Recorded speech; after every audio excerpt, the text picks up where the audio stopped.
Welcome to O'Shea Woodworks. This week I am building a table for a little nook we have at the bottom of our stairs.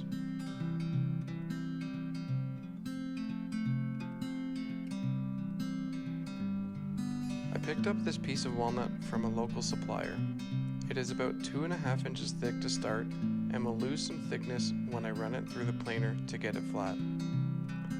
It is important to remove all of the bark from the edges, especially since I'm going to be cutting this piece down the middle, flipping the edges inwards, and pouring a river of epoxy.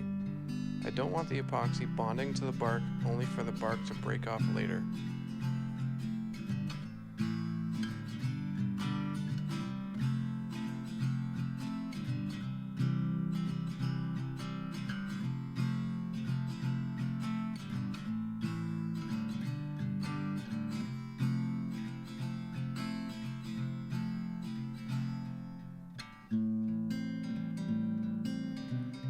Now it's time to cut the piece down the middle so that I can flip the live edges inward.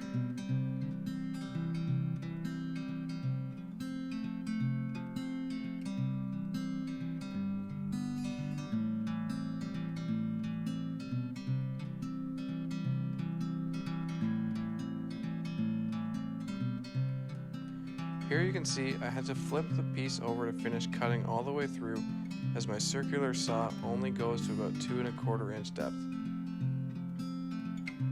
Fortunately, the piece of wood I had was fairly flat on one side, so I was able to run it through the planer to get it flat on both sides.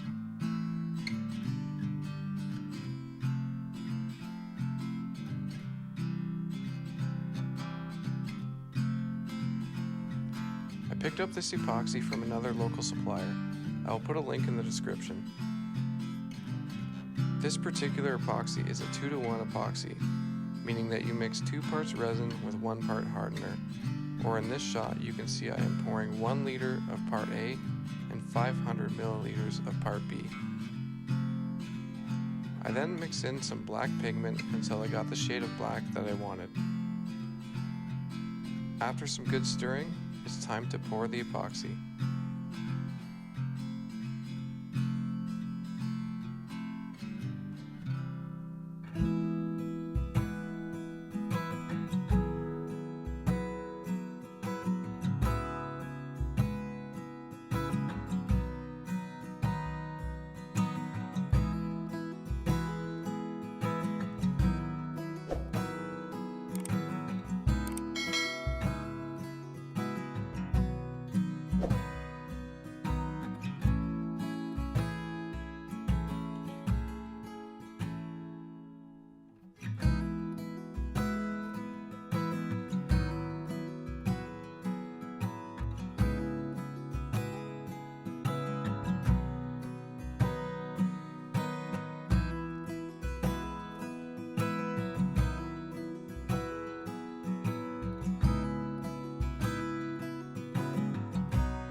After 2 days waiting for the epoxy to harden, I was able to remove the molds. I will put a link to a video I made that you can use as a guide to make your own mold.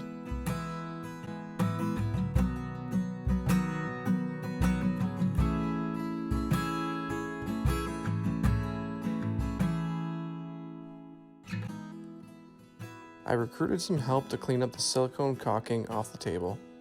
It's about time this boy started to earn his keep. All jokes aside, he loves being in the garage with me while I'm building things, and I welcome it any time that I'm not running any power tools.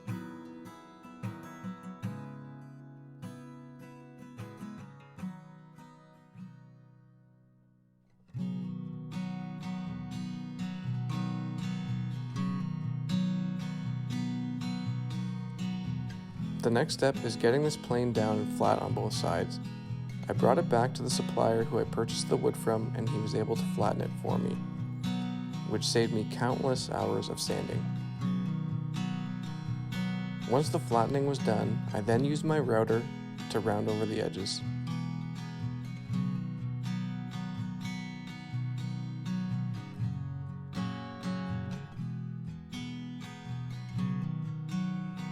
I then started to sand the table.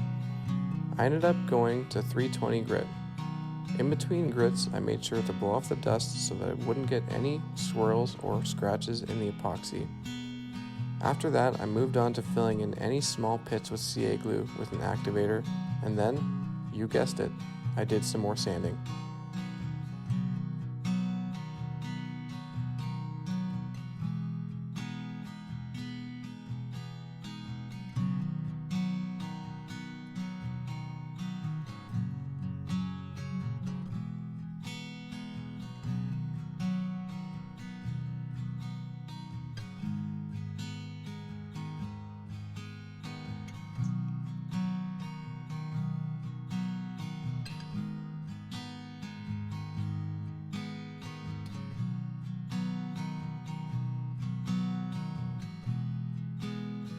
Now for my favorite part of the project, putting on the finish.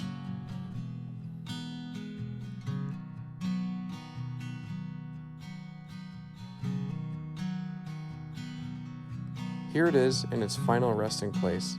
I had some steel legs fabricated at a local welding shop, and I really liked the simple style of them.